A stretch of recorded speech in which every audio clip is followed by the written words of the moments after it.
Hello everyone, कैसे हैं आप लोग। आई होप अच्छे ही होंगे। अभी तक के वीडियोस में हम लोग एप्लीकेशन ऑफ गॉस थ्योरम से रिलेटेड 4 एप्लीकेशन पढ़ चुके हैं। इसी सीक्वेंस में आज के इस वीडियो में हम लोग जो नेक्स्ट एप्लीकेशन है उसके बारे में पढ़ेंगे। तो आइए आज का वीडियो शुरू करते हैं। जो पांचवी प्रॉपर्टी हमारी ये है कि जो एप्लीकेशन पांचवा हमारा ये है कि असमान पृष्ठ घनत्व की धन तथा ऋण आवेशित प्लेटों के कारण वैद्युत क्षेत्र electric field intensity due to positively and negatively charged plates of different surface density. यहाँ पे क्या होगा, हम लोग दो प्लेट लेंगे, दोनों प्लेटों पे जो चार्जेस होंगे वो डिफरेंट नेचर के होंगे, मतलब एक पे पॉजिटिव होगा तो एक पे निगेटिव होगा। अब यहाँ पे ये चीज़ है कि अगर दो प्लेट है तो प्लेटों के बीच में भी जगह होगा, अब प्लेट के लेफ्ट और राइट साइड दोनों। तो ऐसे करके हम देखेंगे कि जो प्लेट्स होगा वो प्लेटों के कारण हम तीन जगह पे क्या करेंगे, 3 पॉइंट्स पे हम लोग electric field intensity find out करेंगे। तो आइए देखिए, इसका डायग्राम देख लेते हैं और लैंग्वेज में क्या लिखेंगे ये देख लेते हैं। लैंग्वेज में हम लिख सकते हैं, माना दो प्लेटें हैं जिनका पृष्ठ घनत्व या क्षेत्रीय आवेश घनत्व सिग्मा 1 व सिग्मा 2 है। सिग्मा 1 पृष्ठ घनत्व वाली प्लेट धनावेशित तथा इसके कारण वैद्युत क्षेत्र की तीव्रता E1 व सिग्मा 2 पृष्ठ घनत्व वाली प्लेट ऋणावेशित व वैद्युत इसके कारण जो वैद्युत क्षेत्र की तीव्रता क्या है, E2 है। तो ये हमारा डायग्राम है, ये हमारा प्लेट ये हमारा प्लेट पहला है और ये हमारा दूसरा प्लेट है। इसको हमने 1 और 2 लिखा है। इसके कारण यानी जो प्लेट 1 है, प्लेट 1 का जो क्षेत्रीय आवेश घनत्व या पृष्ठीय आवेश घनत्व उसको हमने क्या लिखा है, सिग्मा 1 से रिप्रेजेंट किया है। और जो दूसरी प्लेट है इसका पृष्ठीय आवेश घनत्व को हमने किससे रिप्रेजेंट किया है, सिग्मा 2 से। अब चित्र से, चूंकि ये जो P1 है वो धनावेशित है और ये जो P2 है यानी प्लेट दूसरी प्लेट है वो कैसी है, ऋणावेशित है। अब यहाँ पे चित्र से ये स्पष्ट हो जा रहा है कि चित्र से 3 स्थितियां ऐसी बन रही हैं जहां पे हमको परिणामी वैद्युत क्षेत्र की तीव्रता ज्ञात करनी पड़ेगी। पहली जो स्थिति होगी वो हो सकता है कि ए पे हो जाए, दूसरी स्थिति हो सकती है बी पे हो जाए, तीसरी स्थिति हो सकती है सी पे हो जाए। ए और सी क्या है, सिमिलर है, प्लेटों के क्या है, बाहर है, जबकि जो बी है वो क्या डिफरेंट है, वो कहाँ पे है, दोनों प्लेटों के मध्य में है। अब एक चीज देखिए, हमने ये मान लिया जो प्लेट 1 है यानी प्लेट 1 के कारण जो वैद्युत क्षेत्र की तीव्रता E1 माना है और प्लेट 2 के कारण जो वैद्युत क्षेत्र की तीव्रता है वो E2 है। तो बिंदु ए पर बात करें तो हम जानते हैं कि अगर कोई आवेश धनावेशित है यानी कोई प्लेट धनावेशित है तो उसके कारण वैद्युत क्षेत्र की तीव्रता हमेशा क्या होगी, बाहर की ओर होगी। जबकि अगर कोई प्लेट ऋणावेशित है तो उसके कारण जो वैद्युत क्षेत्र की तीव्रता क्या होगी, अंदर की तरफ होगी।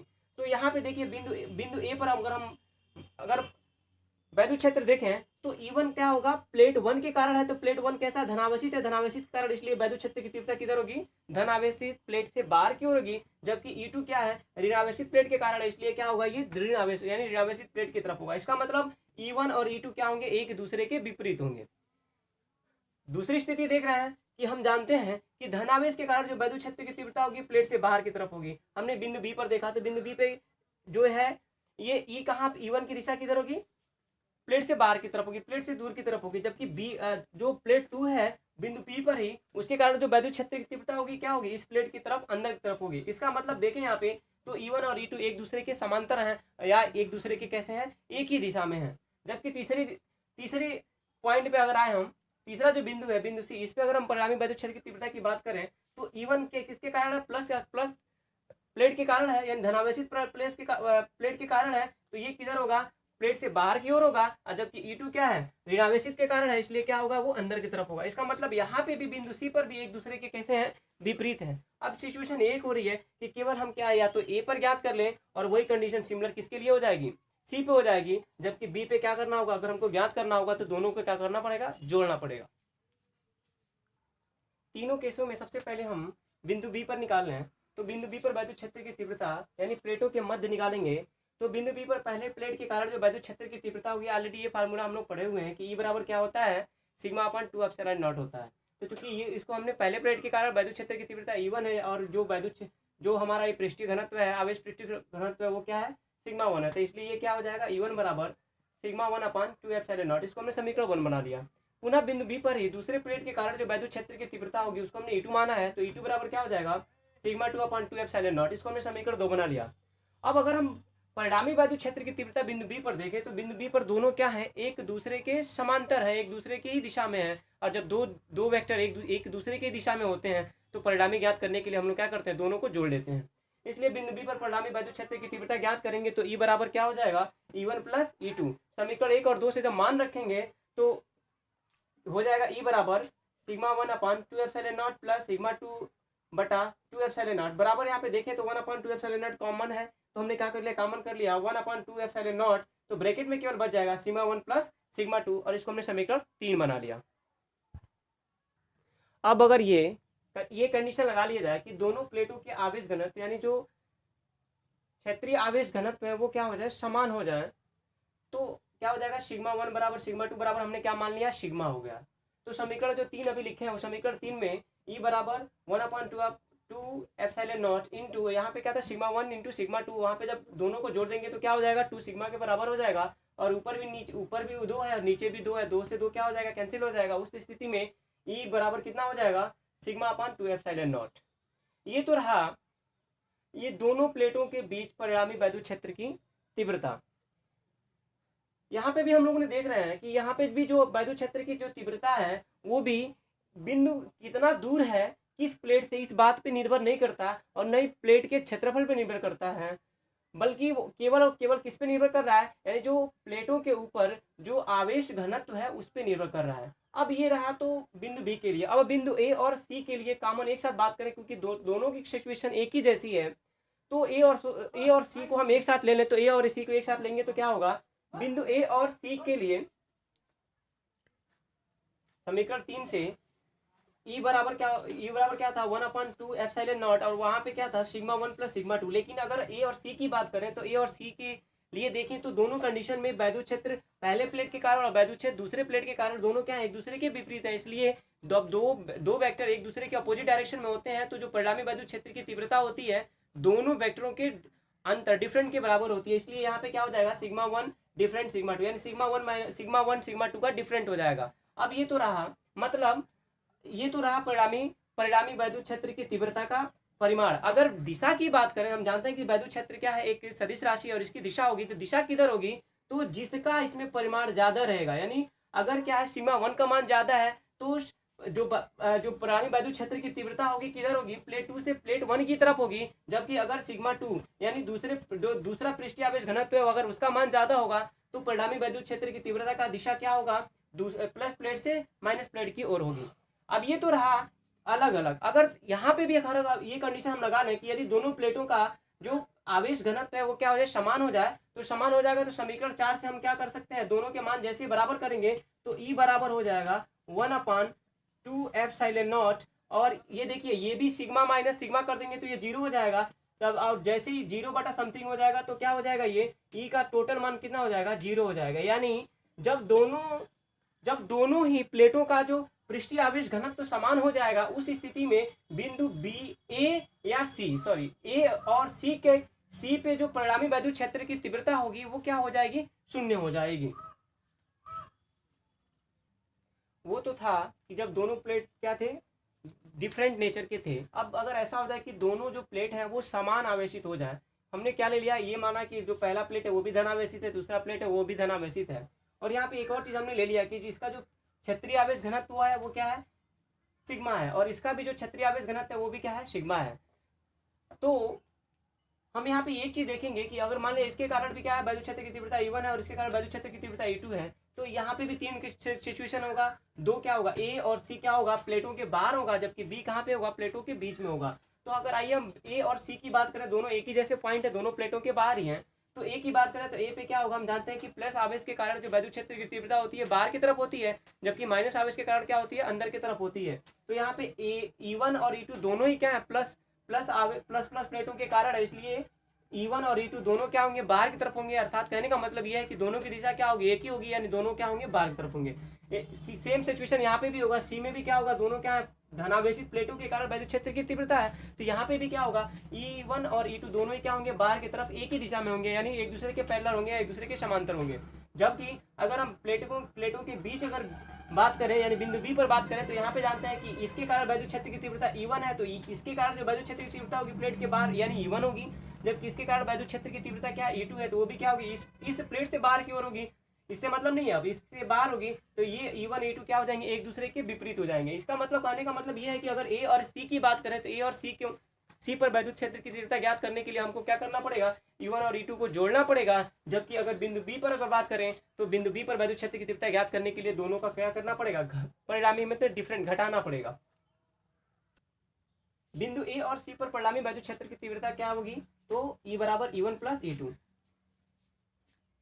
किसी एक बिंदु पे हम निकालना है, ए पे भी ऐसे होगा और बी पे भी ऐसे ही आएगा। तो E बराबर क्या हो जाएगा, हम अगर E1 का मान रखें तो सिग्मा अपान 2 एप्सिलॉन नॉट, क्योंकि यहाँ पे E1 सिग्मा 1 बराबर हमने सिग्मा ऑलरेडी मान लिया है, प्लस क्या हो जाएगा sigma upon 2 epsilon not, sigma 1 sigma दोनों के यहाँ पे भी सिग्मा, इसके साथ भी 1 सिग्मा, इसके साथ भी 1 सिग्मा, दोनों को जोड़ेंगे तो 2 सिग्मा हो जाएगा बटे 2 एप्सिलॉन नॉट। ऊपर भी न्यूमरेटर और डिनोमिनेटर दोनों में 2 है समान है, इसी कैंसिल हो जाएगा, बचेगा क्या E बराबर सिग्मा अपान एप्सिलॉन नॉट। यानी अगर यहाँ पे वैद्युत क्षेत्र की तीव्रता की बात करें तो क्या होगा सिग्मा अपान एप्सिलॉन नॉट, या यहाँ पर अगर वैद्युत क्षेत्र की तीव्रता की बात करें तो क्या होगा सिग्मा अपान एप्सिलॉन नॉट। जबकि बिंदु बी पर बात करें तो बिंदु बी पर क्या होगा, हम जानते हैं कि बिंदु बी पर एक दूसरे के विपरीत और दोनों का परिमाण यानी E1 और E2 का मान क्या है, बराबर है और एक दूसरे के विपरीत है, तो E बराबर क्या हो जाएगा E1 माइनस E2, या अगर E1 का मान रखें तो sigma upon 2 epsilon not minus sigma upon 2 epsilon not, दोनों बराबर है और ये प्लस है ये माइनस है, तो ये इसमें से ये घट जाएगा, जीरो बच जाएगा, यानी E बराबर क्या हो जाएगा जीरो। यानी दोनों प्लेटों के बीच क्या हो जाएगा, जो परिणामी वैद्युत क्षेत्र की तीव्रता होगी क्या हो जाएगी, जीरो हो जाएगी। जबकि बिंदु ए और सी पर परिणामी वैद्युत क्षेत्र की तीव्रता क्रमशः इतना इतना होगी। जो छठा एप्लीकेशन होगा हमारा गॉस थ्योरम से रिलेटेड वो ये है कि समान आवेशित गोलीय कोश के कारण वैद्युत क्षेत्र की तीव्रता electric field intensity due to a uniformly charged spherical shell. इसमें क्या होगा, हम एक सेल लेंगे और उसको क्या करेंगे एक समान रूप से आवेशित कर देंगे और आवेशित करने के बाद देखेंगे कि उसके कारण वैद्युत क्षेत्र की तीव्रता कितने जगहों पे और कैसे प्राप्त होती है। तो आइए इसका डायग्राम और इसके लिए हम जो लैंग्वेज लिखेंगे वो देख लेते हैं। लैंग्वेज में हम लिख सकते हैं, माना कैपिटल आर त्रिज्या का एक गोलीय कोश है जिस पर आवेश प्लस क्यू एक समान रूप से वितरित है। गोलीय कोश के केंद्र से, केंद्र जो हमने ओ माना है, केंद्र ओ से दूरी स्मॉल आर पर स्थित किसी बिंदु पी पर वैद्युत क्षेत्र की तीव्रता ज्ञात करनी है। जैसे ये हमारा डायग्राम है, ये हमारा गोलीय कोश है जिसकी त्रिज्या क्या है कैपिटल आर है और इसका केंद्र क्या है ओ है। और जब अब इसको हम आवेश देंगे प्लस क्यू आवेश देंगे तो प्लस क्यू आवेश एक समान रूप से क्या होगा इसके पृष्ठ पर फैल जाएगा। अब एक चीज ये है कि जो ये बिंदु पी की सिचुएशन है, बिंदु पी की सिचुएशन यहाँ पे तीन तरह से हो सकती है। पहला क्या होगा, अगर स्मॉल आर दूरी पे है तो ये हो सकता है कि वो स्मॉल आर दूरी क्या हो, इस त्रिज्या से बड़ी हो, तो बड़ी होगी तो उस स्थिति में वो बिंदु इसमें कहीं जो ये हमने सेल रखा है इसके आउटसाइड किसी जगह पे होगा। जबकि दूसरी सिचुएशन ये हो सकती है कि जो स्मॉल आर है वो या बिंदु पी है वो कहाँ पे हो जाए, इसके सतह पे हो जाए, यानी इसके ये जो सरफेस हमने लिया है यहाँ पे हो जाए। उस स्थिति में क्या हो जाएगा, स्मॉल आर कैपिटल आर के बराबर हो जाएगा और उस स्थिति में हमको क्या करना पड़ेगा, यहाँ पे वैद्युत क्षेत्र की तीव्रता किसी एक बिंदु पर निकालनी पड़ेगी।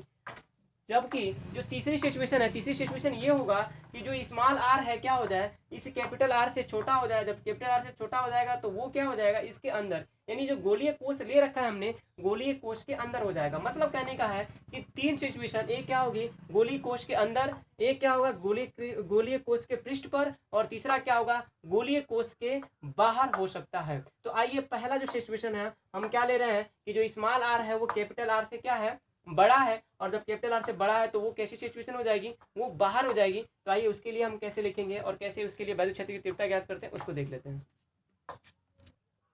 केस पहला ले तो केस पहला में हम लिख सकते हैं, जब बिंदु पी को गोलीय कोश के पृष्ठ से बाहर स्थित हो, यानी जो स्मॉल आर है क्या वो कैपिटल आर से बड़ा हो जाए, यानी जहाँ पे बिंदु स्थित है वो क्या है बाहर स्थित है।